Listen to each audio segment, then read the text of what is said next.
from reality.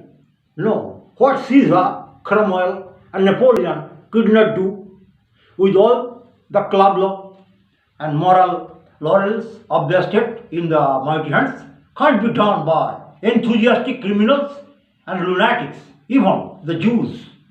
I mean, Israelites or Hebrews, who from Moses to Marx and Lassalle have inspired all the revolutions and movements have had to confess, after all, that dog will return to his vomit and the sow that was to her, wallowing in the mire. Man will return to his idols and cupidities in spite of all revolutions until his nature is changed. In the sphere of reality, we see a reverse picture. We have read that law is equal to all. Francis Bacon, the famous prose writer of the early 17th century, in his essay of Judicature, Salus Populi Suprema Lex, Latin expression, means safety of the people is the highest law. But the word safety in this iron age has become a farce, where our beloved Prime Minister, Mrs. Gandhi, brutally dispatched by his bodyguard. What is our safety? Rajiv Gandhi was assassinated by a terrorist group. Law is equal to all. It is very good in maxims and sermons and printed page of a book, but very bad in practical life. There is no law. Men would be great criminals did they need as many laws as they make. Safety of the people is the highest law. I have already told you from Bacon. His essays are a compendium of precepts and a handbook of practical wisdom. In Black's word, good advice from Satan's kingdom. Nowadays, in this age of rickety democracy, demo means people, cracy means rule. It's a derivation. There are various or different types of government, forms of government in the world. There, democracy, bureaucracy, autocracy, plutocracy, hierocracy, heptarchy, oligarchy, diarchy, and at the same time, priest-ridden Ireland, monarchy, oligarchy, garchy, and cracy means rule. I mean law. Government of the people, by the people, for the people, except by Abraham Lincoln, the 16th president of the USA.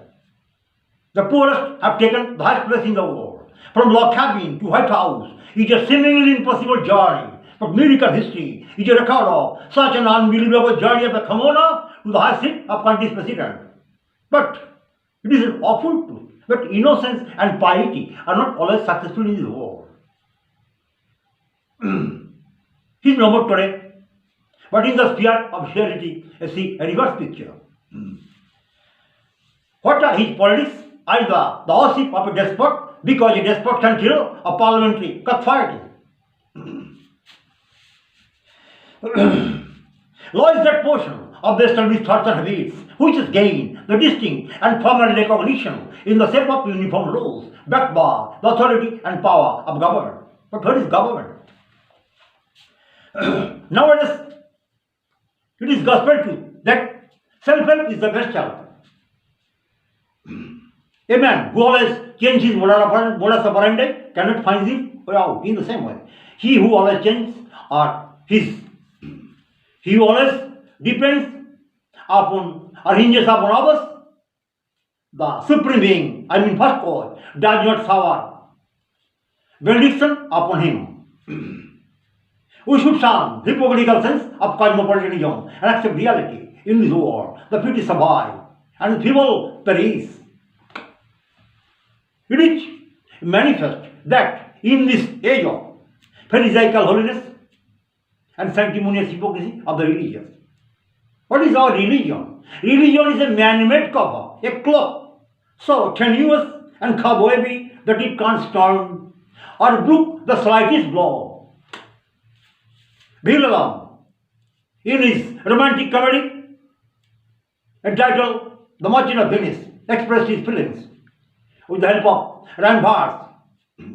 The devil can cite scripture for his purpose, and evil soul producing holy bliss is like a villain with a smiling cheek, a goodly apple, rotten at the heart. Oh, what a goodly outside a falsehood hath. The ornament is but the guide soul to a most dangerous sea, the beauteous calf, running an Indian beauty. In a word, the seeming truth which cunning times put on to entrap the wisest. In the sphere of reality, we see youth community of our country are often deceived and dawdled by external buncombe. Had Samson not told his secret to his better half, the world would never have held his peer. But what will be, will be. Had Hitler, who was a megalomaniac, like Napoleon, his assault upon Germany before the onset of dreadful ration winter, if Germany was so to winning the war, his impromptu or extempore or not premeditated or preconcerted or pre-planned, not well considered or precipitate attack. Precipitate, it's a term of chemistry, but military term, without any previous thought, not well considered. A potential threat which forced Hitler to his valuable times invading recent Balkans and fatally delayed his attack upon Russia, which precipitate attack had to defeat the Red Army entirely before the onset of the dreadful Russian winter. If Germany was sure to winning the war, we should shun, I have already told you, hypocritical sense of cosmopolitanism and accept reality. In this age of rickety democracy, nobody bothers with inner quality of anything or anyone. Politics conduct of public affairs for private advantage. In the sphere of reality, we see unscrupulous traders, black marketeers, profiteers, and mercenary politicians fishing troubled waters. Quick. It is a ticklish task to express the term reality within few minutes.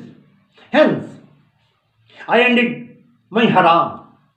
Gramercy from the core of my heart for your heartfelt and unstinted cooperation. Cooperation with good is as non-cooperation with evil. Please tender my best compliments to your superiors.